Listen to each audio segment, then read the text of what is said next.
Hey there, friend. Welcome back. This is video 2 of the Firm My Life course. So in the last lesson, we talked about embracing the truth to begin to change that identity of I'm not enough. And I'm going to take that a little bit further in this lesson. You know, once I got to that place that I began to adapt them beliefs into my heart, and I began to use them to battle the voices that was screaming to me that I wasn't good enough, I wasn't smart enough, I wasn't able, I just wasn't enough. I began to really push back on that. But I wanted to move forward. I needed more in my life to really begin shifting my mindset, begin shifting this internal belief. So I remember I was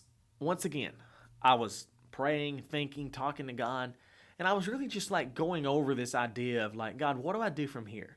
Like, what's the next step for me?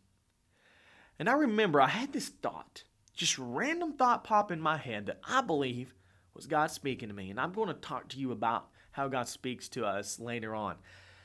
But I had this thought that I should go to the gym, get a membership, and begin to work out 3 days a week.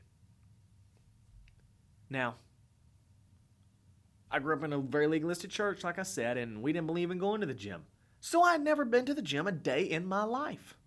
Like, I couldn't hardly do one push-up. I'm a full-grown man, and I couldn't do a push-up, or at least couldn't do 2.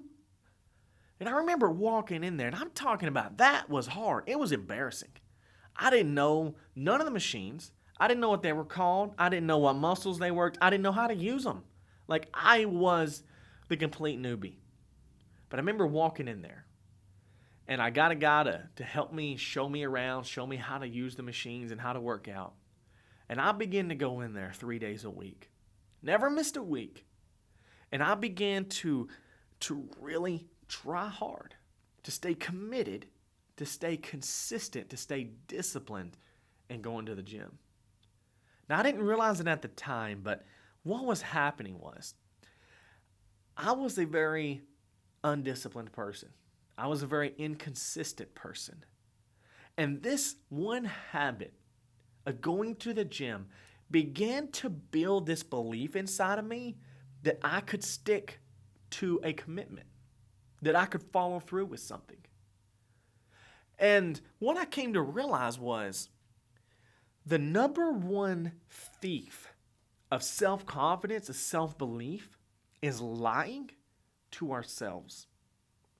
You see, I'd been lying to myself for years. I'd been telling myself that I'm going to do this, and I wouldn't do it. Or I'm going to stop doing this, and I wouldn't stop. Or I'm going to stick to this plan, and I wouldn't stick to it. Like, all of these things. Like, I had no consistency and discipline in my life. And because I wasn't a man of my word to myself, anything that I tried to do to build my confidence was simply like pouring water in a bucket full of holes. Like, it would not stay full. But when I made one commitment to follow through with one consistent habit, working out, everything began to change. Because this one thing began to lead to another habit, another consistent thing in my life, another discipline, and it began to build one on another and on another. So now that you're at this place and we talked through the first video and hopefully you went through the coaching and you did those things and we worked through that, this is the next step. I want you to find one thing, one consistent habit in your life to commit to.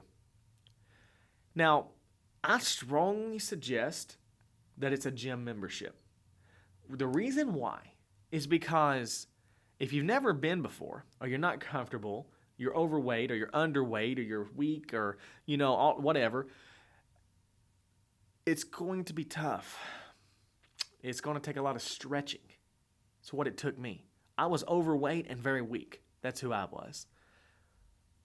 But I'm telling you, there's something about forcing yourself to do hard things that just shifts your mindset. It just like something clicks inside of you. It's like, you know what? I did that. That was tough. That was hard. That made me nervous, but I did it.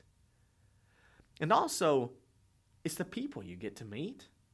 You get to be around more disciplined people. You get to, just be introduced to different things. And also, you have a way of working harder when you're in front of somebody, when somebody's watching you. And like there's just so many different reasons. It's very good to have a place that you go to do it. Like when you show up, you're going to do it. Like a lot of times if you're at home, you're not going to follow through. You're not going to stick with it. You're not going to work out as hard. So I would definitely suggest it be a gym membership, but it don't have to be. But it does have to be some kind of physical activity. Like if you're in a place that you can't go to the gym or it doesn't work or whatever, do push-ups, go for a run, right? Do setups, do something, do it at home and stick to it. Make a game plan and follow through. Now, don't overdo it. Don't, commit to, I'm going to get up at 5 a.m. and I'm going to go on a 1-mile run every single day before work and you've never run a day in your life. It's not going to happen. You're going to be lying to yourself again. Like, make a commitment you can stick to, and then for the next forever, stick with it. Now, once I did that, my wife and I, like I said, we were working through this together. She joined the gym as well, began to work out together and different things, and we began to realize, like, you know what? We need to take our life to the next level.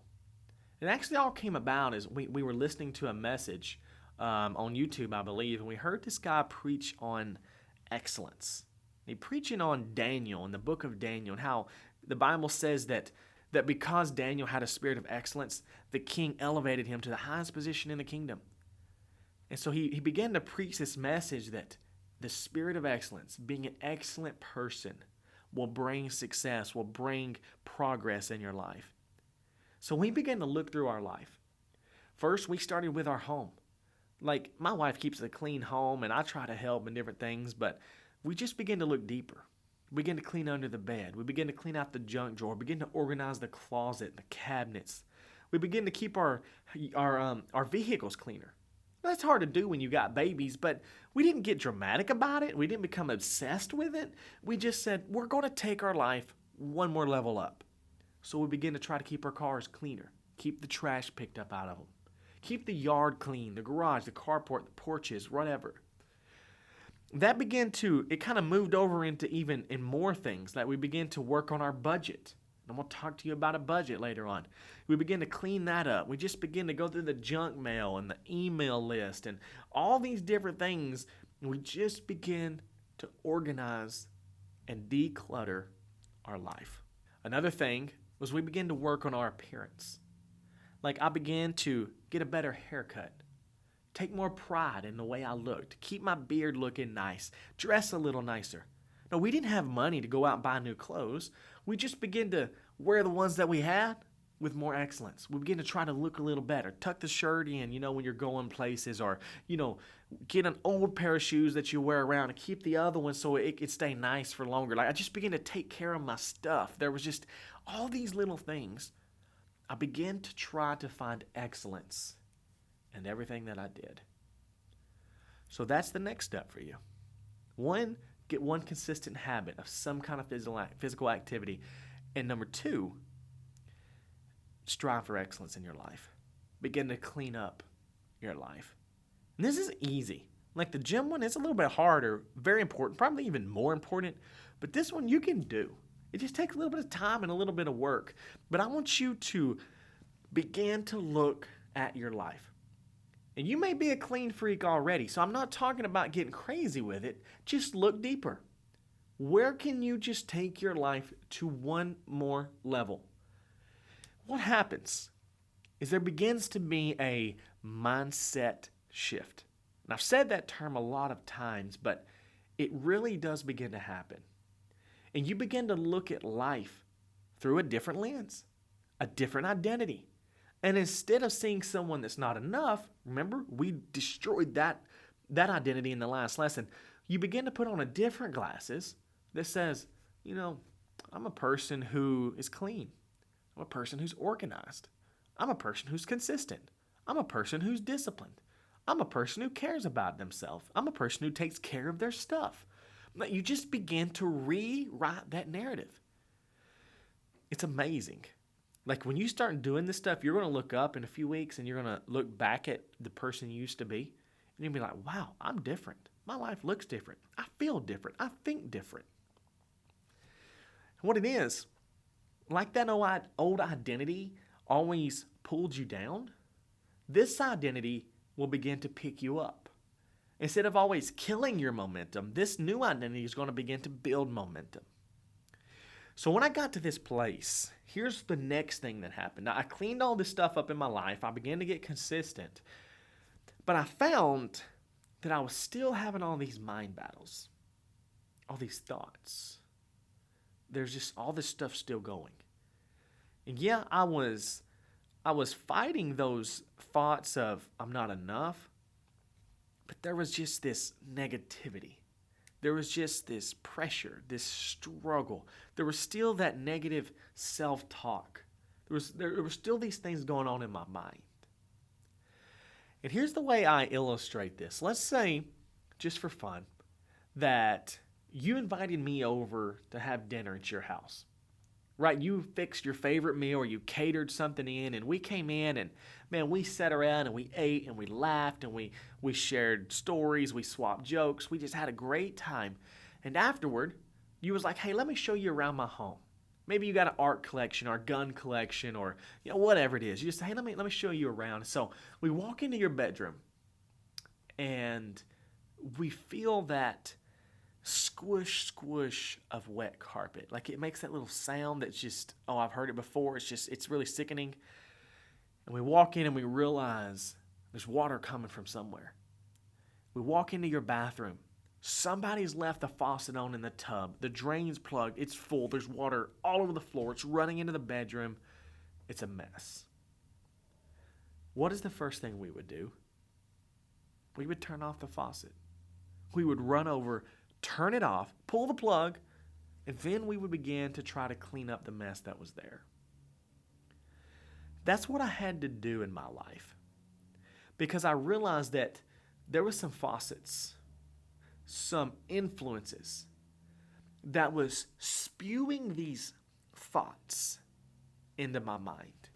And there was some things I had to shut off. One of them was relationships. There were some people in my life I had to get rid of. I'm going to show you how to do that pretty soon. But these people were speaking negativity. They were speaking this doubt. They were speaking all this just stuff in my life, this negative peer pressure. There were things I was looking at, things I was listening to. There was things that I was saying to myself about myself that was causing these thoughts. And I had to stop it. I had to turn off the faucet. I had to begin to control my thoughts.